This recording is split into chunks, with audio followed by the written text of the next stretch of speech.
Hey guys, welcome back. I hope you are having an amazing day. Let's get right into the stories. The first one is an entitled People Story. I never thought I would find myself entangled in a battle against my own homeowners association. The neighborhood was known for its strict rules and the homeowner association's intimidating tactics to enforce them. It felt like they were the playground bullies, and we were the helpless victims, forced to comply or face the consequences. People were afraid to speak up, fearing the loss of their homes. I was one of them until a fateful incident changed everything. Last year, during Halloween, the homeowner association enforced regulations on decorations, forbidding anything they deemed satanic. It was just one example of their excessive control. But my story with the homeowner association began when my son had an accident, leaving me burdened with medical bills. Faced with the choice between paying the homeowner association fees on time or covering my son's medical expenses, the decision was clear. Family always comes first. I reached out to the homeowner association, explaining my situation, hoping they would understand the slight delay in payment. Instead, their response was cold and unsympathetic. They not only piled on daily late fees but also criticized my financial choices. I reluctantly paid the exorbitant fees, costing me over $1,000 for a $250 payment. I wanted to move on and avoid any further trouble, but they weren't done with me yet. A month later, I received another bill demanding an additional payment, even though I had already settled my debt. They threatened to foreclose on my house if I failed to comply. The amount they demanded, $5,000, was astronomical, and I didn't have that kind of money. The fear of losing my home gripped me, despite having paid them what I owed. It was during this desperate time that a compassionate coworker noticed my distress and recommended a lawyer who offered a free consultation. I shared my situation, and the lawyer assured me that the homeowner association was violating the law and that I could sue them. Suddenly, my timid self disappeared, replaced by a newfound determination. With legal support, I felt empowered to confront the homeowner association. My lawyer explained the legalities involved, how the homeowner association's own bylaws allowed a 1-month grace period for residents with a consistent payment history. They had no right to impose the initial late fees. Furthermore, their debt collection practices were unlawful, amounting to harassment. So, armed with a countersuit, we went to court, ready to face the homeowner association's smug board members. The homeowner association thought they had the upper hand, believing they could foreclose on my house and profit from it. They presented their case to the judge, citing their bylaws and even insinuating that my actions would cause problems in the neighborhood. But then, my lawyer presented our countersuit and provided evidence of my payment history. The judge had questions for me, seeking the truth amidst the conflicting claims. Judge, did you make a payment on first date to the homeowner association? Me, no, Your Honor. Judge, why did you miss your payment? Me, my son's medical emergency required that money for his treatment. Judge, did you pay the homeowner association on second date? Me, yes, Your Honor. I have the check record as proof. My well-documented payment record caught the homeowner association off guard, shattering their deceitful facade. The dominoes began to fall, one by one, exposing their inappropriate debt collection practices and harassment. The judge ruled in my favor, declaring the homeowner association guilty. Not only did I get back the money I had already paid, but I also received a significant cash settlement from the homeowner association. The victory was bittersweet, as it meant putting this ordeal behind me and securing a brighter future for my son's college fund. The impact of this case extended beyond my personal gain. The neighborhood witnessed the fallibility of the once untouchable homeowner association. People realized that standing up against injustice was possible, and that the homeowner association's power had limits. Faced with the potential for massive settlements, the homeowner association started to back off, realizing the consequences of their actions. While I firmly believe in fulfilling financial obligations, I also advocate for empathy and understanding. This entire situation could have been avoided if the homeowner association had simply considered the temporary delay in payment or listened to my explanation. Instead, they pushed me to the edge, forcing me to fight back, and ultimately, their own greed destroyed them. To all those who read my story, remember that even the smallest individual can triumph over the biggest bully. They may try to intimidate you, but your determination can overcome their power. Stand up, fight back, and reclaim your rights. Victory is possible for those who refuse to be silenced. The next one is a pro-revenge story. This story is about my grandfather and how he outsmarted his brother after his brother exploited their mother. About 40 years ago, my great-grandparents were dying.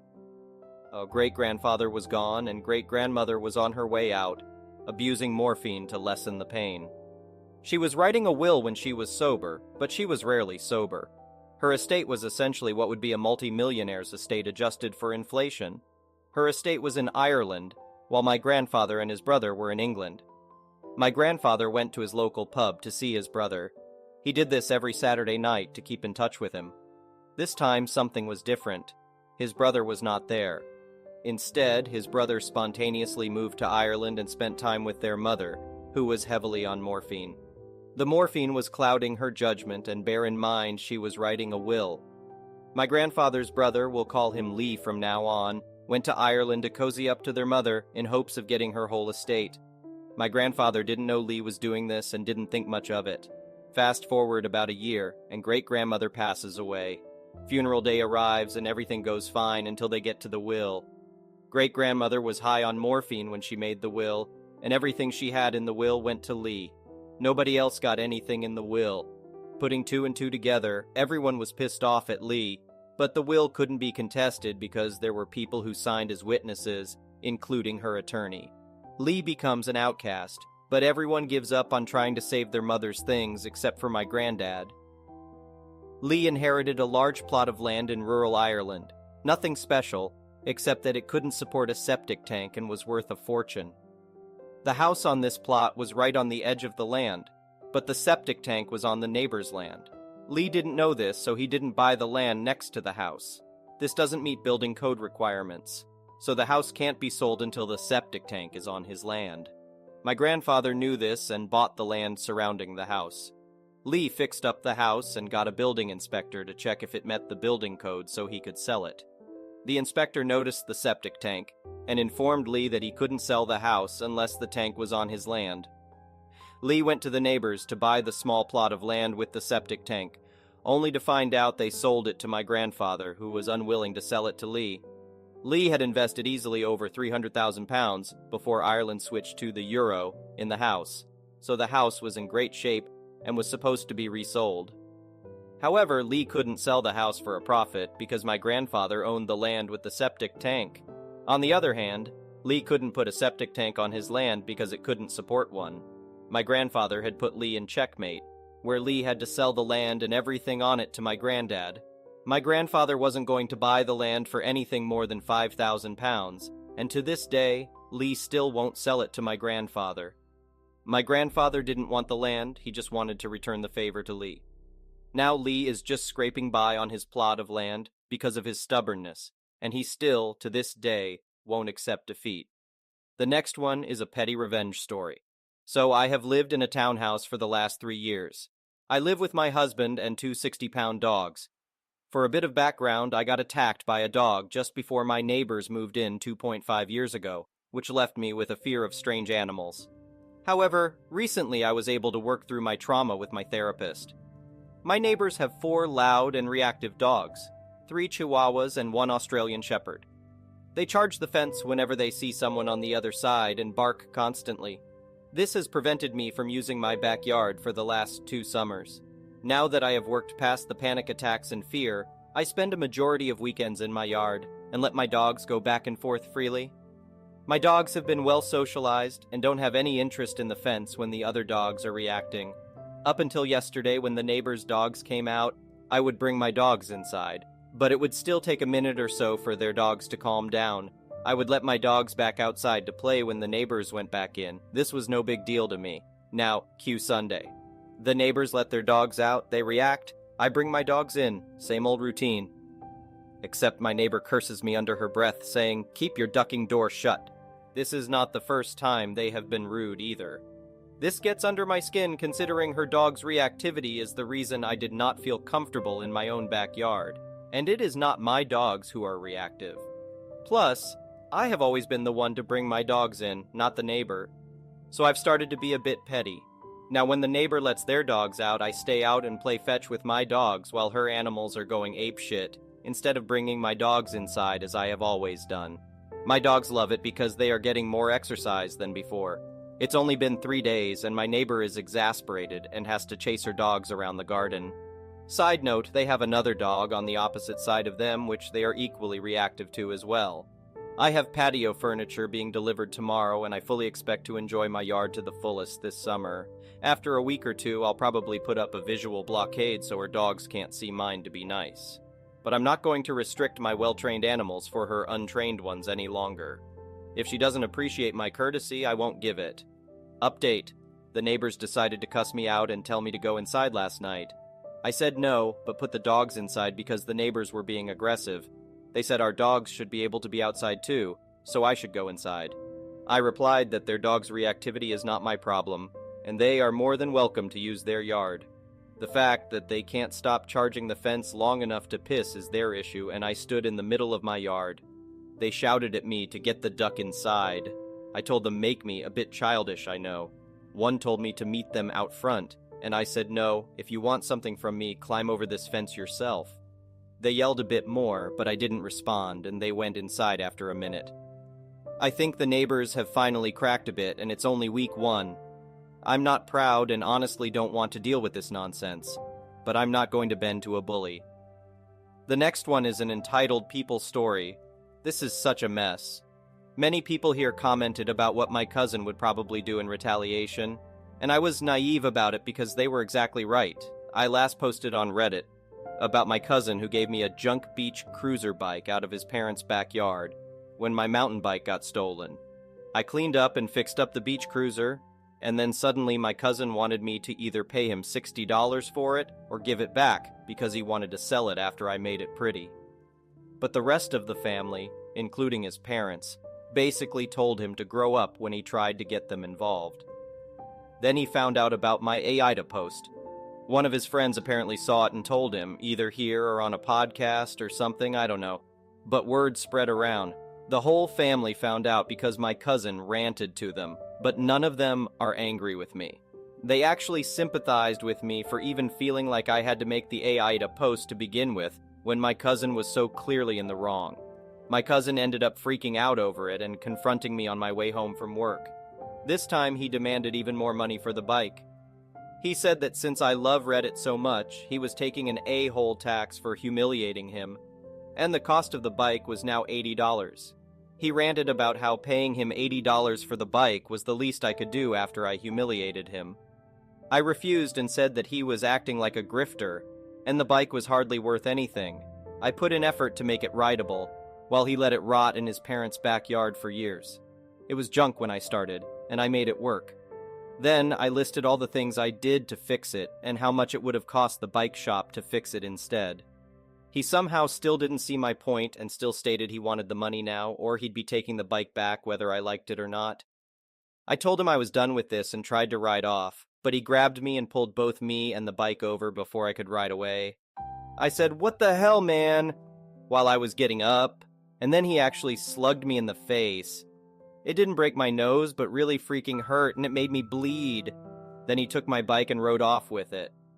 I'm older than my cousin by 2 years, and taller too, but he's built way sturdier than me since his father is a bit of a husky and strong guy, and he inherited that body type, so he had no problem knocking me down and robbing me. Someone came over to help me up, and then I called the cops. Family or no family, I wasn't about to just let him get away with doing that to me. And the altercation happened right in front of a shop with CCTV, which the cops later got video from. I got taken to the hospital to have my face checked, and my cousin was arrested by police at his apartment. He had the bike there too, and had even already listed it for sale online, but took it down later. Thanks to something someone commented on my last post, I documented the serial numbers of the bike by photographing them and writing them down at home. So I got my bike back from the police without much issue. My cousin tried to tell the police the bike was still his, but I had texts on my phone from back when he said I could have it, and lots of other text evidence of the harassment that followed. Plus, his parents were there when he gave the bike to me, and the whole family knew he'd tried to grift me. So he surrendered it, and the bike was returned to me at the station. My boss gave me a couple of days off work to recover. The injury to my nose was thankfully minor, so I'm doing fine. My cousin didn't get off easy, though. After he was arrested, he was found to have been drinking. So now he's been charged with theft, assault, and underage drinking since he's not 21 yet. He called his parents to come bail him out, but they refused after finding out what he did to me. They came to see me after a couple of days and were extremely apologetic. They said they had no idea he'd do such a jerk move to me. They also said he'd been asking for money a lot lately, and likely was spending that all on his habits. None of us have any idea where he got the alcohol or what kind of long-term punishment he's in for, but I doubt he's going to get off very lightly from this when he goes to court. I did get questioned about whether or not I can press charges, but the police already have the video of the assault and theft, and my cousin is still getting charged for underage drinking, so no one is really asking me to try and speak on his behalf. I don't really want to either. And since I waited a few days longer to post this, my cousin is now out of jail, and his parents have learned from him that he was also behind on rent, and is now facing eviction since his lease was month to month. He was also fired from his job for being a no-show since he was stuck in jail for a few days. One of my friends works in that same place too, and my cousin had already been on thin ice for bad behavior, a lot of tardiness, and repeatedly not showing up for work. So getting arrested was the last straw for his boss, and he was fired. So now he's looking at misdemeanor charges, has no job, and is getting evicted. All because he had to be a jerk and a grifter. From what my parents and his parents tell me, he acted like everything was all my fault, but his parents have shut that down and chewed him out over the fact that he beat me up and stole from me. And this is karma for that. Then they made him promise to leave me alone from here on out. I've heard his parents aren't going to be letting him move back into his old room either. Instead, they plan on putting him up in the loft above their garage, which isn't exactly roomy, has plywood walls, and there's no AC up there for the summer heat. I went back to my routine of riding the bike to and from work, and I haven't been bothered about it anymore by any of my cousin's jerk friends. In fact, they seem to have completely distanced themselves from me and anyone else I know, so none of them made any attempt to apologize, but I don't care since I don't really know them. It's just insane that all this was over a used beach cruiser. It's not even an expensive one. I'd like to ask my cousin one day if it was worth it. But I don't want to see his face again anytime soon. The next one is an entitled Parents Story. Years ago, my cousin Lucy and I had a strained relationship because she let her son Damien do anything he wanted, never punished him, and brushed away anything he ever did as boys will be boys, or he's just a kid, etc. It came to a breaking point between us when Lucy and Damien were visiting years ago. Damien was 12 at the time, and my daughter Maggie was 9. Maggie was happily sitting and playing her Xbox in her bedroom upstairs. While Lucy and I were talking, Damien got bored and wandered off. A few minutes later, I heard screaming and crying. I rushed up to Maggie's room to find her on the floor, blood all over her face, while Damien was casually playing the Xbox. It turned out he came up and demanded a turn on the Xbox. Maggie said, "Sure, just let me finish the level." So he snatched the controller from her hand, smashed her around the face with it, and then shoved her out of the way. I rushed her to the hospital. Luckily, it looked worse than it was, and there was no lasting damage, and I live in the UK, so no medical bills. But I was furious. I told Lucy what Damien did, and she shrugged and said, "You know how boys are with their video games? She should have just let him play." I told her in no uncertain terms that she and her son were not allowed anywhere near me or my family. We got into a huge fight over this, where she, of course, tried to absolve her little angel of anything. So I lost it and told her if she didn't discipline him and teach him boundaries, she would end up raising a monster who would grow up to be a thug or worse, which infuriated her. This caused fallout with the family for years, largely because Lucy lied and told everyone her son and Maggie had just been play fighting, and that's how she got hurt. It was just an accident, and I was overreacting. After a few years, everyone forgot. I still forbade Lucy or her hellspawn from coming anywhere near me. Several other family members did the same. I can't imagine why. Fast forward to a little before the pandemic. Damien was 19. Just like I predicted, he soon learned that thanks to his mother, he was bulletproof, as she would never believe he did anything wrong. So his behavior got worse and worse, to the point where he was kicked out of every school in the area and had to go to a special school. I got a call from Frank, Lucy's brother, telling me Lucy had been rushed to the hospital, that he knows we don't talk, but Lucy was seriously hurt and he wanted to let me know. Despite our history, I went to visit Lucy, accompanied by Frank and his wife. Before this, we had been really close, and I was upset to hear she was hurt. When I got there, I was shocked by what I saw. She was really banged up, her face swollen, bruises all over her arms. It turned out Damien had done this. She was really struggling for money and he refused to get a job, so she finally tried to lay down the law and tell him to get a job or she was throwing him out, so he attacked her. He almost dislocated her jaw. It was horrific. Now we had a history, but at this point none of that mattered. I was worried and sad for her. I immediately asked her if she needed help with anything.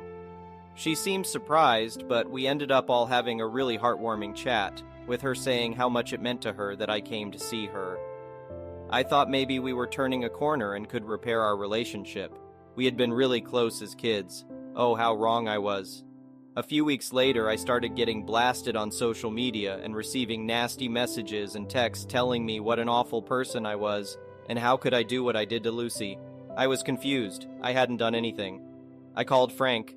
He had no idea either, but said he would look into it. Turns out Lucy had told everyone I had come to the hospital and mocked her, gloating, "I told you so," while she bawled her eyes out. I confronted Lucy about it, asking her how she could lie like that. She hit back that this was all my fault. It's what I deserved. If I knew this was going to happen, why didn't I do more to help her? She then demanded I pay her at least £10K for damages I caused, like WTF. She lied to everyone because she couldn't stand that I had been right and decided to punish me for it. For months I endured hateful messages from family members who believed her lies. Not all my family believed her, of course, and Frank and his wife cleared things up about what really happened. He managed to record Lucy admitting that she lied, which got most off my back, but there were still a few relatives who had it in their heads that there's no smoke without fire, and I must have done something to make her say what she did. But they're all distant relatives on her side, so who cares? Then the pandemic rolled around. Everyone forgot the petty squabbles Lucy and her lies caused.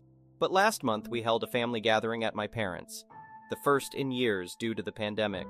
Lucy showed up. Thankfully, Damien was absent on account of serving a prison sentence for aggravated assault and battery, unrelated to what he did to his mother. I went to ask Lucy how she was doing. The first words out of her mouth were, "You need to pay me what you owe me. If you don't, I'm taking you to court. I need that money. It's the least you can do for ruining my life." She followed me around the party, demanding I pay her, telling everyone who would listen that I had ruined her life. My, what a happy family reunion. Thank you for watching. I would really appreciate it if you could like the video and subscribe to our channel if you haven't already. We'll see you again tomorrow.